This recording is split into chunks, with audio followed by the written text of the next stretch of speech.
What do all horror games have in common? They all have monsters, creatures, and enemies to interact with the player in their game, adding constant tension and fear for players throughout their experience. But I want to add monsters to my game and build tension in a completely different way. Check out this guy. He's pretty cute, right? Well, too bad. You're gonna have to try to slaughter him and put him in a burger as he frantically runs away from you in a desperate pursuit for his life. In this video, I'm gonna go over how I made these creatures and how I added tons of new ingredients, meals, cooking mechanics, environments, and side quests to my horror cooking game. Right now, my game has an evil monster that the player has to make meals for, but most of the game, I plan on having this monster remain unseen and mysterious. That's why I thought it would be an interesting idea to add vegetable creatures to my game. These serve many purposes. It makes the gameplay more interesting because on top of cooking, players will have to go outside and hunt for different ingredients. And it also adds to the horror, story, and atmosphere, because these are going to be completely innocent and cute little creatures.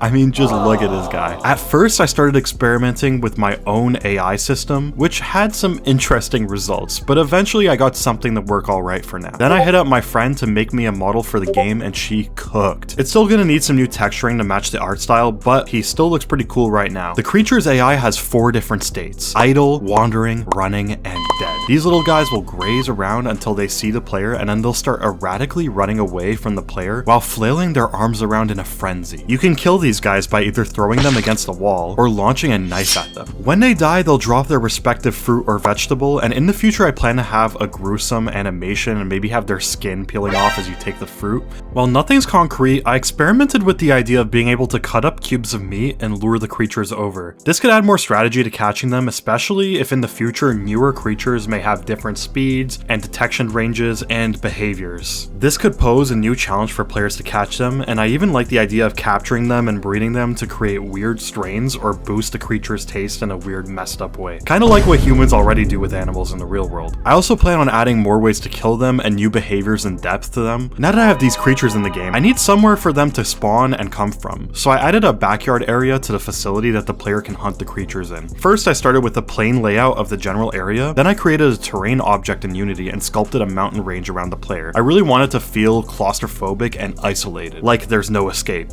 Then I played around with some fog. I really wanted to give it that Silent Hill 2 vibe, and I was really messing with it.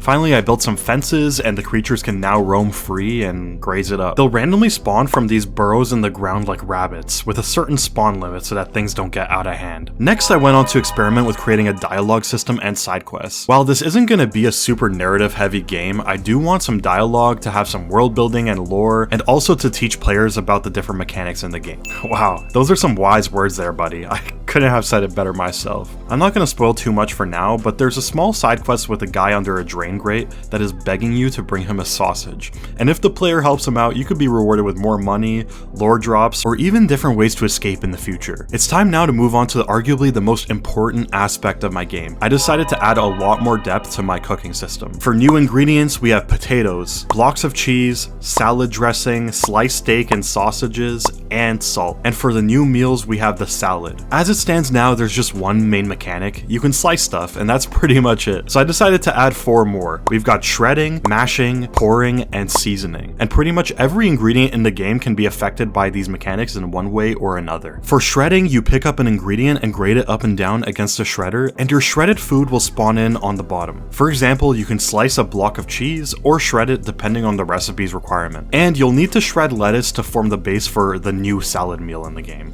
To mash food, you'll need to pick up this metal mashing pestle and smack it into the ingredients until it gets mashed into a paste. Now we have mashed potatoes. It also has alternate uses such as mashing a steak into ground beef to make a burger patty. For pouring, I added bottles to the game. Each one has a different fill count and can be poured out when tilted. In this case, players can pour salad dressing to add it to their salad, but you can also smash bottles, which is pretty fun. I experimented a lot with some liquid physics, but it turned out hella buggy, so I just left it out for now. I do not feel like admitting how long this took me to make, so maybe in the future I'll implement it, but for now it's gone. it's gone. The liquid system will also open up a lot in the future for making different drinks or cocktails in the restaurant as well. And finally, I added seasoning. This was because of this comment, and I thought this was a really great idea. So if you have any other ideas, comment it down below, and I might implement it and feature you in a video, which is pretty fun. Players can optionally add seasoning to their meals to give it a flavor boost that could translate into making more money from the meal, as long as they don't go too crazy with it. And of course, there's more you can do with the slicing mechanic in the game. So now other ingredients can be sliced, such as you can slice a steak to give steak bites that you can put in a salad. You can slice sausages to give sausage bites that you can also put in a salad. You can also slice potatoes to make fries, which you could put in the deep fryer, but right now the deep fryer doesn't work that well, and I don't have a 3D model for it, so that's gonna be for next video. And that's about all I've added to the game so far since the last video, but we're just getting started. So for next video, I plan on adding more depth to the vegetable creatures and have them have different behaviors. I'm also planning on adding sound effects, as I'm trying to make a demo soon for this game so that you guys can play,